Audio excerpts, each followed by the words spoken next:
You see, there is a very beautiful concept in Hinduism.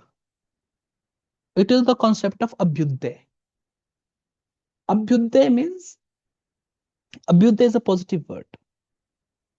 It indicates the rise. Sunrise, rise of luminaries, sun and moon is where Abhyudaya is primarily used. But it means any type of rise, right? Rise of luck, rise of fortune is what is Abhyudaya, right? It is told that the result of spirituality, dharma, is Abhyudaya and Nishreyas. Let's not talk of Nishreyas. Let's talk of Abhyudaya. What happens if people are religious, dharmic, spiritual? What happens with them? See, religious, dharmic, spiritual, I believe, for me, the definition is different. Why I say for me? Because technically, many other nuances can be there, but my rough understanding is what I am telling you. And based on this rough understanding, only other ideas are there. So I think it is essential to explain. Spirituality, dharma, and religiousness. Religiousness is right, like you are following the religion that you are born in, is religiousness. Dharma, yatas dharmastato jaya, right? Where there is dharma, there is victory. Dharma rakshati rakshita, dharma saves you, protects you, you protect dharma, dharma protects you. So what is dharma? Dharma is righteousness. The concept of dharma is not the concept of religiousness, right? Dharma is fundamental duties, right? As per the Shastras, dharma is helping others, being truthful, not cheating anyone, not having deceit, greed, all of these negative things one should not have. Rather, one should have good quality, doing good to others, philanthropy, helping others, right? Sharing knowledge, etc. These are the good qualities. This is dharma, righteousness. Dharma may have two meanings, right? Fulfilling your duties towards your family, society. Duty towards your family is different type of duties.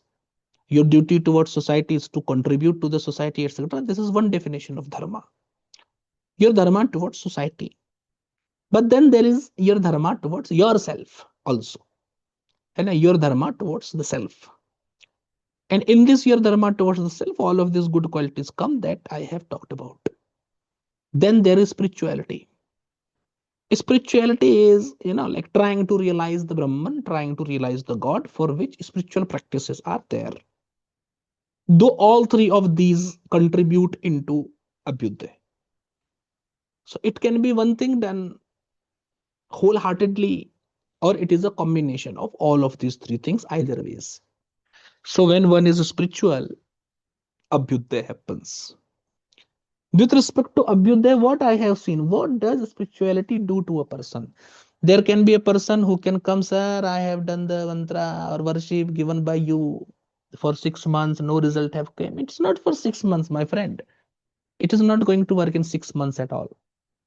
What I have seen in my real life experience, that people who are religious, dharmic, you can be spiritual or not spiritual, that depends on you. You want to know about the spirit, Brahman, realize it or not, that is up to you. But I am talking about dharma, following the dharma. In fact, dharma is the basic point, right? Religiousness is also secondary, dharma is basic, but religiousness includes a part of it. So I have seen that all of those people who have religiousness, who follow dharma, these people over a course of 10, 15, 20 years, their life change like anything. They get those results which you cannot have with money. You know, there is this particular saying in Hinduism that with money you can purchase bed, you cannot purchase sleep. You can purchase a home, that, but you cannot purchase love of family members. This is very, very important. So this love of family members, this sleep, this comfort, happiness, contentment, this cannot be purchased.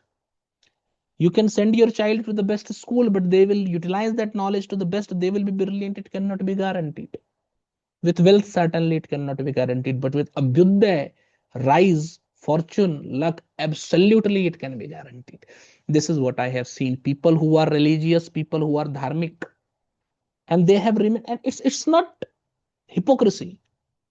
right? As Bhagavad Gita calls it, it's not hypocrisy that you do it to show only. And it's not hypocrisy when you do it only when it is comfortable for you. These two things are hypocrisy, right? When you do something for show off, donation for show off is hypocrisy. One does donation only when one have to donate because of fear, then also it is hypocrisy. When you do it with the right mind, right heart, right emotion, only then it is a karma. That's very certain. Otherwise, it is hypocrisy. Hypocrisy gives bad result. So, people who are spiritual, people who are religious, these people, when they truly do it without hypocrisy, I have seen over a period of 10-15 years, abhyudaya happens in their life and they get these good results that I have just talked about, which cannot be purchased with money. I have seen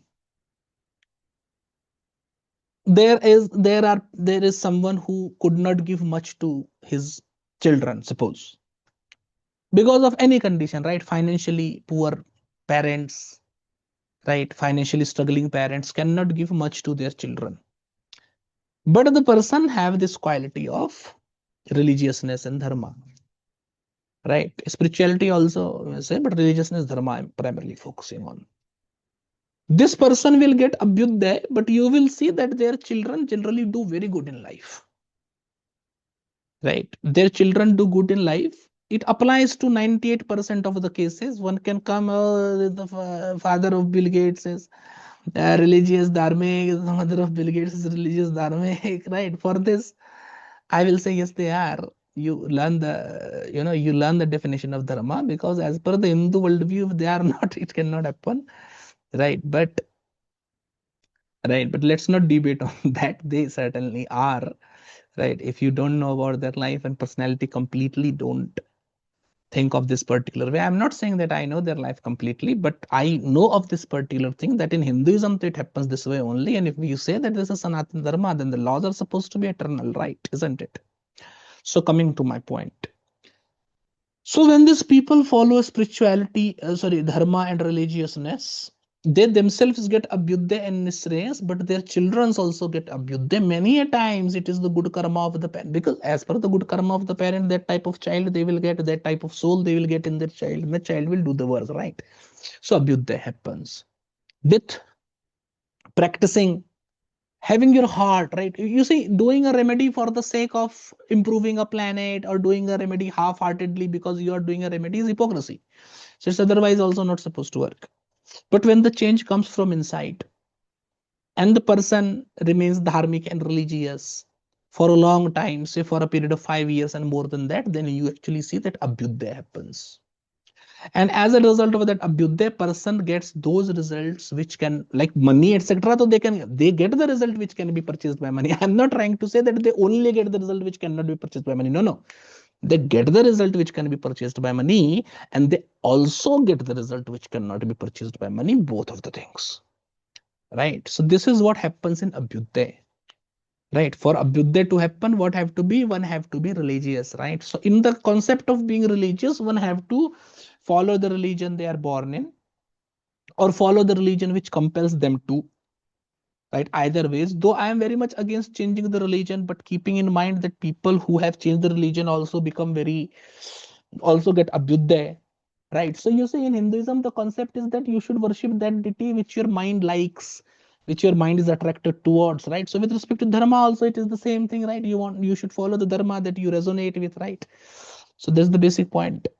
So whatever dharma, whether you get, whatever religion, whether you get it by birth from your parents or you choose to follow it, whatever it is, but when you righteously, rigorously, truly with your heart follow it.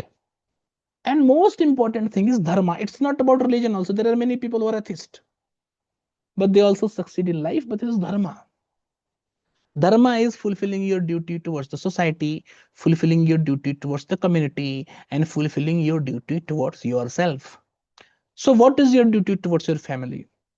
Taking care of your mother, father, spouse, children. This is your duty towards your family. Right. Now, in this taking care, there are multiple ways to take care. Right. So that depending on the situation, using that particular way, one should take care. Right. What to be done to take care is, multiple things are into it. For the spouse, you should provide for the spouse whatever they need.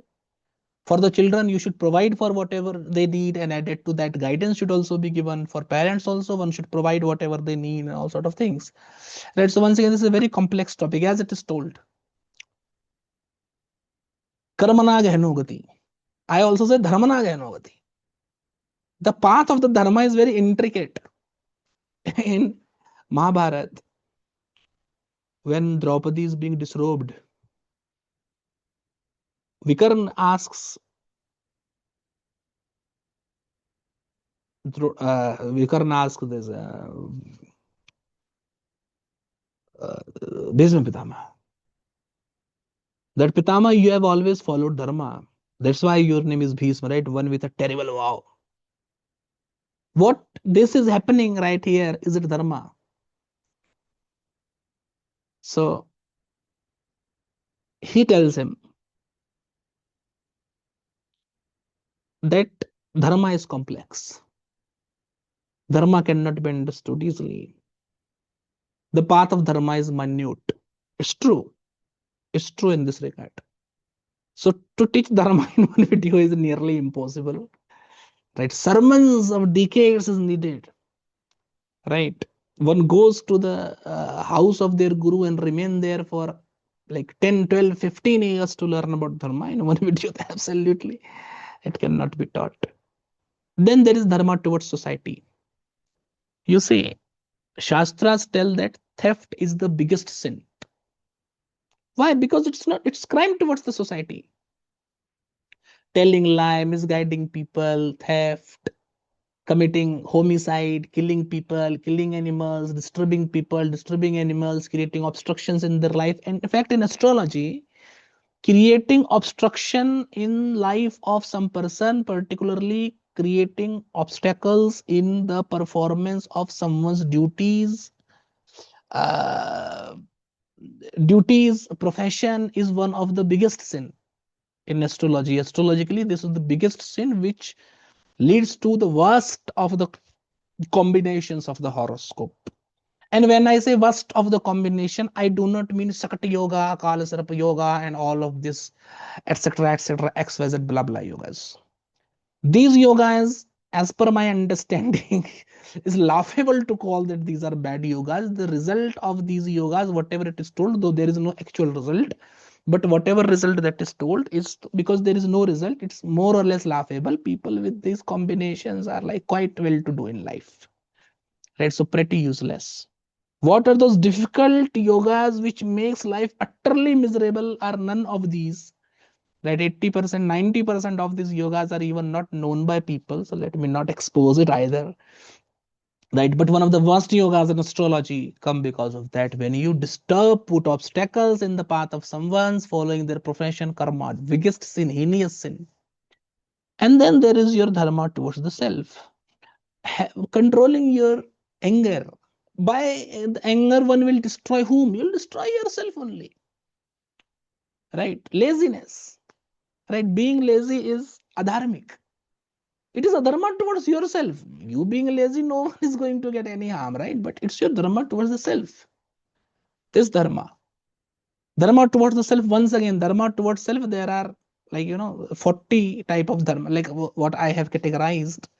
There is 40 types of dharma towards yourself.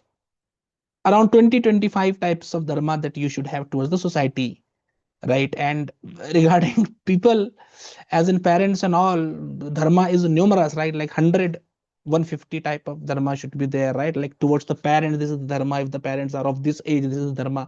Of this age, this is the dharma. If you're the eldest child, this is the dharma. If you're the youngest child, this is the dharma. If you're the middle child, this is the dharma. So with respect to parents, with respect to spouse also, right? The dharma is very, very different, right? If the spouse is, with respect to spouse, multiple type of dharmas is there, right? If the spouse is earning, this is the dharma. Not earning, this is the dharma. If the spouse is from the, if the spouse is diseased, then this is the dharma. If the spouse is not diseased, then this is the dharma. If you are diseased, then what is the dharma towards the spouse? A lot of variations are into it. Not going by that, but the basic point is that when one follows dharma towards themselves, towards the society, and towards the people they are connected to, particularly dharma and religiousness also, there is Abhyudaya. And this Abhyudaya is what is life changing. This Abhyudaya is what is transforming. This Abhyudaya is what you call, there's this particular statement, karma have changed, life have changed, transformation have happened. This Abhyudaya is that life changing. This Abhyudaya is that transformation. This Abhyudaya is that grace of God in life. We say, na, this person is blessed. That this person have grace of God. This Abhyudaya is the grace that one can have. And I have told you the way to get the Abhyudaya, right? So everyone wants to improve their life. I know that everyone wants to, like you will also want to do. So take a note from this video, start following it, and soon you will have Abhyudaya. Believe my words, because these are not my words, these are the word of Shastras.